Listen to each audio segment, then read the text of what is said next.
on this rainy day. Why don't I just, I'll open it for questions.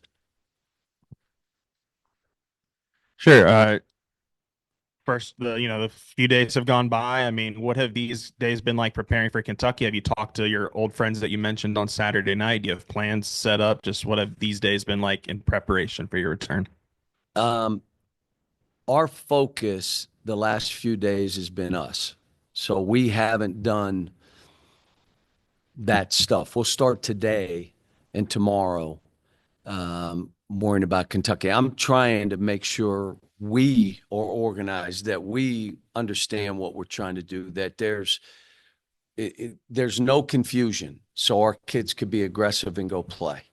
Um, but today will be a day that we do spend time, and probably normally don't watch tape this early, but there's some things I may want them to watch from our practice of what we were doing good and what we've got to do in this game. But yeah, we've done a lot of that stuff was us, and trying again to just keep building these kids up. It's hard. They've lost some games that you know all of us could have done something different, and so that affects us a little bit. But got a great group of kids, great group of kids. And obviously, you got three kids like yourself who will be going back to. I mean, have you had any conversations with Adu, DJ, and Big Z, or will there be any conversations about, just playing through those emotions a little bit Yeah, I'll Saturday? do that today, where the four of us will sit down. But let me just say this. Um, there'll be some emotions now walking into Rupp Arena. There will be. For me, you're not going to erase from my mind what we've done there, and you can't erase history. It's what it was for them last year. Some of the stuff we did was, and they were all part of it. So, walking in, there'll be emotions. There'll be, uh, things that, I'm going to walk in. Now, we walk in Friday night, so I get to run a little run through in Rupp. We'll be in there Friday night. But yeah, you can't, I cherish my time there, and so does Ellen and our family. Great friends, um, lifelong friends they'll be. Now, I want you to understand, even my friends are Kentucky fans. They grew up with Kentucky, and they're going to be Kentucky fans. Now, I hope they have Red Sox on, but that's what it is. And, I look forward to walking in the building and, as an opposing coach, I'm the opposing coach. In my time, I don't remember them ever cheering an opposing coach. So if that, I'm fine. All I know is the fans, they're terrific. They were terrific during our run. They're engaged. Um, and my guess is they're going to be really engaged on Saturday. Is Ellen traveling with you this week? No, she's not. She's under the weather. Coach, along those lines with those three guys, you mentioned there's going to be emotion. In your experience through the years, can that be a good thing, a bad thing? Kind of what's the balancing act there when there's an emotional side of it? You just got to explain and talk to them about what the beginning will be like. There'll be some anxiety. There's going to be. Um, this is kind of like taking players back home. They were en- absolutely engaged with everything there, and now they're going back to that situation. So I just got to talk to them about being calm in the storm. Got to talk to them about the anxiety early. It's going to be there. Um, And that's why when everybody was just concerned about me walking into Rupp, what about those three too? And my focus was more on those three walking in than me. And I'll say it again. This is, you're not erasing what happened there for me. And so my memories of my players that I coached there, they're Kentucky fans, but I coached them. So they also have a relationship with me. And what my hope is, what we did there, we do here. Now, in league play, we're off to a little slower start than I thought we'd be, but that's all right. Let's grow from this. Let me grow from this. We want to do the same here, have the same stuff with players, the accomplishments, competing for championships and all this stuff. Want to do it here. But all of us walking in, yeah, it's going to touch us. It's going to be emotional. Am I looking forward to it? It's the next game for me, yet there's going to be some added stuff, seeing friends, being around people that I care about, that I love, having thoughts of walking in and seeing that place. Yeah, it'll be different. I've got a little bit of an off-topic question, but Hunter just announced yesterday the reseating plan for Bud Walton. I know you don't have any control over ticket prices, but with it came for a pretty significant increase for maybe the families of 4 or 5 or 6. I'm curious, given your blue-collar background, is there any concern about maybe pricing out those kind of families? I've been through 3 of these now, and all the places did it, and they did it for the right reasons. You just don't want to leave anybody behind, especially people who have been there since the mid-90s. And Hunter has been on this. This is not a process that was 6 months. This is years in the making. And I think he really thought it through. Like, if you have a seat, you're going to have a seat. So you may have to move a little bit, but you're going to have your ticket. And that's what he told me. And I said, that's we just can't forget about those people who have been there and had their father there, their grandfather there, that, have been big and supporters of this program. And I think the administration's got that, and they know it. It's painful. To be honest, it's painful. And again, 3 different places. UMass, I think we did it at Kentucky. And I believe we did it at Memphis at some point, because we moved, though, from the Pyramid to the FedEx Forum. So, yeah, that's all part of athletics and the changing environment. Based on your Monday radio show. So when you got an incoming bazooka round, how do you brace for that? Kentucky. Well, I'm an opposing coach walking in the building. And I get that. And I'm not bitter in any way.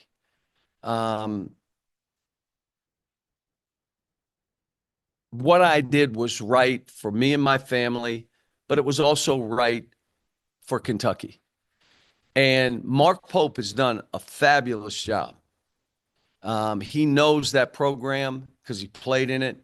He was the right guy for that job. And I'm walking back into that environment. Yeah, there may be some boos. There may be a lot of boos. That doesn't change anything for me. It doesn't change the history. It doesn't change my history. None of that.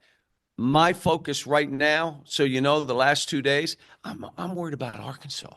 I'm worried about getting this going. Do I have a soft spot for Kentucky? Yes. I was there 15 years. We gave our heart and soul, and not only to basketball. Yes, we did a lot of stuff in basketball during that time that was pretty special. But we also were involved in communities when there were flooding, when there were hurricanes. Superstorm Sandy, we did stuff. Stuff happened in Houston, different things within our state. Alan and I did things that we didn't want in the paper, that you just did with people that we knew or people that we felt we needed to help. So, and I want to do the same here. I mean, there you had the tornadoes up in Rogers. We were up there. The governor was there. I cheat this seat if I don't get involved in those things. And I said the same thing when I was at Kentucky. Current roster, what's the scouting report on these guys? They're good. He's got them playing in a way they got to play to win. They play hard. They shoot threes. They spread the court. He's got them playing good. He's got and they're playing in a confident way. So he's done a good job with them. Lack of consistency from your front court. How concerning has that been? We need more from our front court. We do. But, we got the guys. Jonas is still getting over that surgery. If you ask me, I'd tell you he's 90%, maybe less. TB has shown signs, Trevin has shown signs of being as good as anybody in the country. And Z has an impact on the game. Just got to play lower, be in there playing harder, longer. We do need to throw those guys the ball. We've worked on it. So, yes, we need to throw them the ball. But, we're creating good shots for each other. We just let's hope a bunch of them are dropping. Coach, I was going to ask you about Carter Knox. What have you seen from his growth since his role's kind of grown a little bit? And then what do you need to continue to see? I'm really, really proud of him because freshmen come in with an idea of what this is, and this is going to be easy. And he came and we talked. He said, this is way harder than I thought it would be. Yes. And then helping him define how he should play. Can he shoot the three? Yeah. But he's a physical offensive rebounder, driver, great free throw shooter, get fouled, and then make some threes. He defends. He's physical.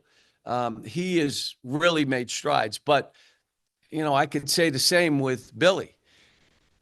I've had players, and we played so fast and were so aggressive on defense, and then you ask them to stop and shoot a free throw. So my teams historically have been just okay shooting free throws.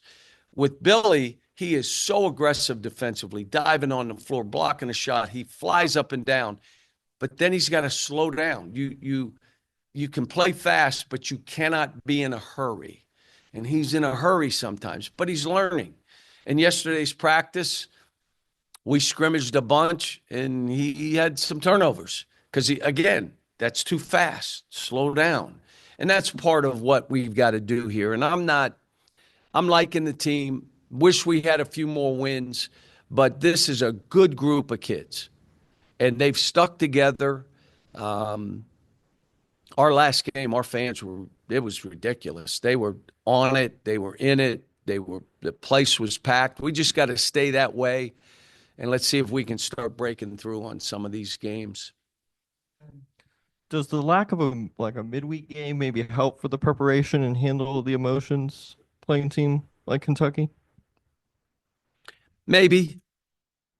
Maybe we went through it, but we played on Wednesday, and Oklahoma had the week off. But we played Wednesday.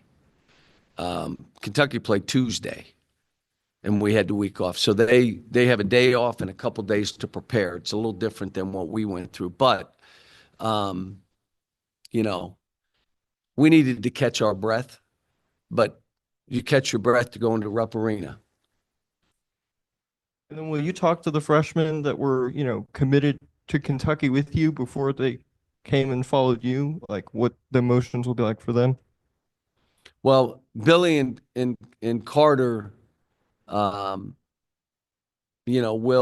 have a conversation. Boogie obviously won't be playing in the game, but yeah, it's all I can keep saying. I come back to my memories and my fond memories and the experience there. I cherish, will always cherish what we did there. The UMass, the Memphis, the Kentucky.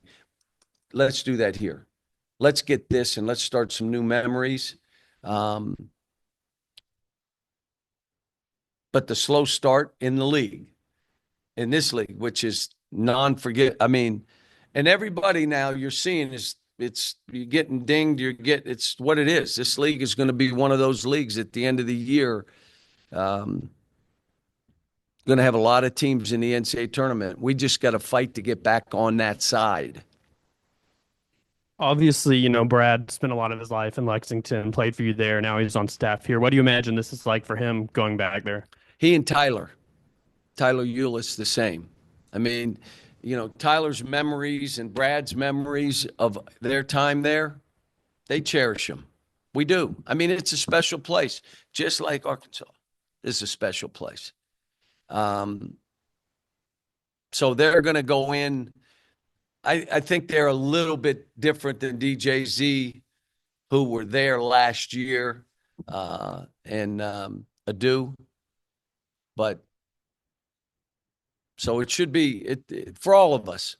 There's no, I'm mad at no, I had a great run. And now they're good. And again, there have been 5 different coaches that have won national titles at Kentucky. We've had 2 here, and I would be a third, but I did it at Kentucky.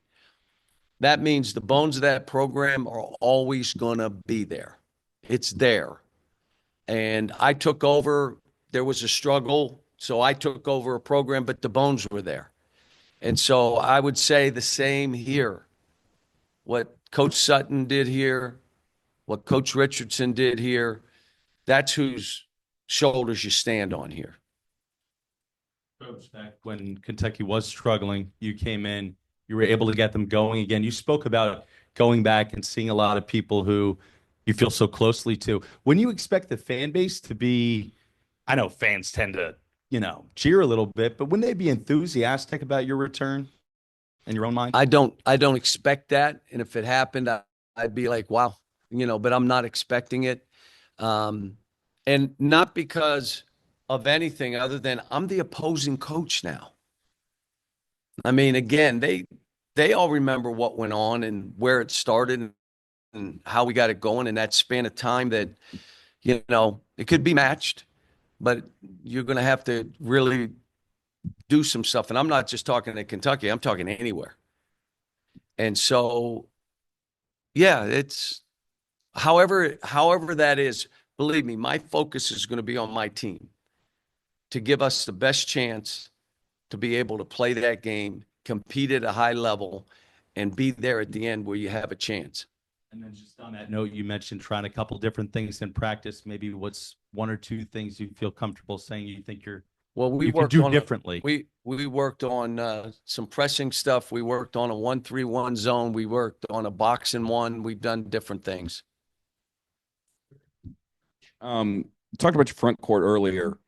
Jonas only played 9 minutes this last game, and you mentioned after that you wanted somebody in to rim protect. You also mentioned the fact that he's only about 90% less, but even if he is only 90%, what are the things that he needs to do better between last game against Oklahoma and this game against Kentucky to increase those minutes? 2 days ago in practice, he was really good, and yesterday he was okay. So here's what I would say.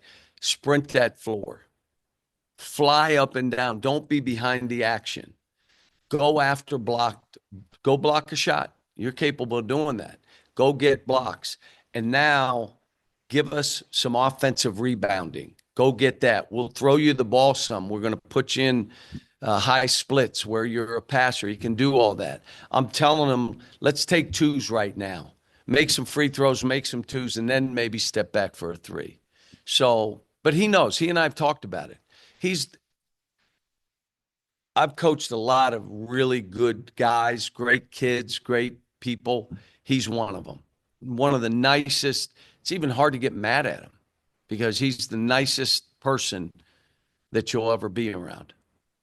The other thing I wanted to ask you about, you mentioned on your show Monday about contacting former kids. And the reason you did that was to make sure that they got all their paperwork filed so they could get their NIL money. Then we bring up earlier today, rising ticket prices, things like that. For the fans that might be worried about getting priced out, what needs to be done? What needs to get NIL under control so we're not in a situation where fans who've been coming to games forever and ever finally just say to heck with it and stay at home? First of all, again, this is what I've been told, that Hunter's making sure that if you have a ticket, you will have seats in this building. That's done. The NIL, we'd have to have a long conversation of where that goes and what it does. And again, I'll be honest, I'm so focused on this team right now. The only reason I spent time, I knew there was a deadline Friday. So 95% of the players that I hit me back. And that was about 30 of them. That, yes, I'm in. Thanks for reminding me. Hope you're well. Nothing that a couple W's won't cure was my text back. But it's, yeah, you know, my background. So, you know, where my mind and heart is. And painful to go through this, though. Coach, you've mentioned the past couple of games about hunting free throws the last 3 games, really, and there's been some discrepancies in, Missouri, not many, and then Georgia a lot. Is anything changing in terms of y'all's play and getting to the line, or is it just a different whistle? You'd have to watch it, and that's what reporters do. They've changed in what we've done, or they're not. They're playing the same way. They're just not getting to the line as much. That would be you guys. The whole thing for me, folks, whatever you call it this end, just do the same. And then I don't say anything. You can't call a foul on a shooter and they do the little arm touch and hip and that, and you don't call any of them. You can't do that. Okay, my guy did foul. Just call it down this end now. They call a reach in foul on my guy. My comment will be, all right, now we're watching down this end. Now they don't call it 3 times down there. Then I'm a little more aggressive because all I want is whatever you're doing here, do down there. How about this? I've had some guys that it was a poorly officiated game, but I wouldn't say anything. You know why? It was poorly officiated on both ends. Both ends. So, okay, then you can deal with it. I haven't watched the video, but I've just been notified Coach Pitino sent a message to the Kentucky faithful 10 minutes ago asking them not to boo you. Thoughts on that from Coach Pitino? That's nice of him to do, but, it's look, those fans are so engaged. Like these fans. Those fans travel. If you're doing well, they're crazy. If they're doing poorly, they're just as engaged. So I was there 15 years. I love the fans there. But they're engaged. You've coached a lot of really good players over the years, numerous draft picks. I'm curious, when you have a guy like Adu who's stuck with you for 3 years and evolved the way he has, is there a certain level of gratification when you see a guy develop from where he started to where he is now? You love every player you coach. At least I do. Some you love a little bit more. I coached his dad. He'd been coming to my camp since he was in 7th or 8th grade. So I've seen him, okay? He and I had a heart-to-heart the other day about some of the things he's got to start changing and doing. And I said, I'm saying this because you have a chance to be in one of the best. Well, then be that. And it was just these 3 things. You can do these. And then he's coming out and practice and he's trying. I mean, he's come so far. Now you got to finish it off. And it's not just about how you're playing how you're playing with us. All that stuff matters. And but he's getting better. And he's another one, he's a good guy. He's always wanted to be, when he was 5'8" and 5'9", I'm going to play for you. Okay. And then he got to 6'3". Okay. And then all of a sudden he's 6'5", 6'6", and then he's now 6'8". So yeah,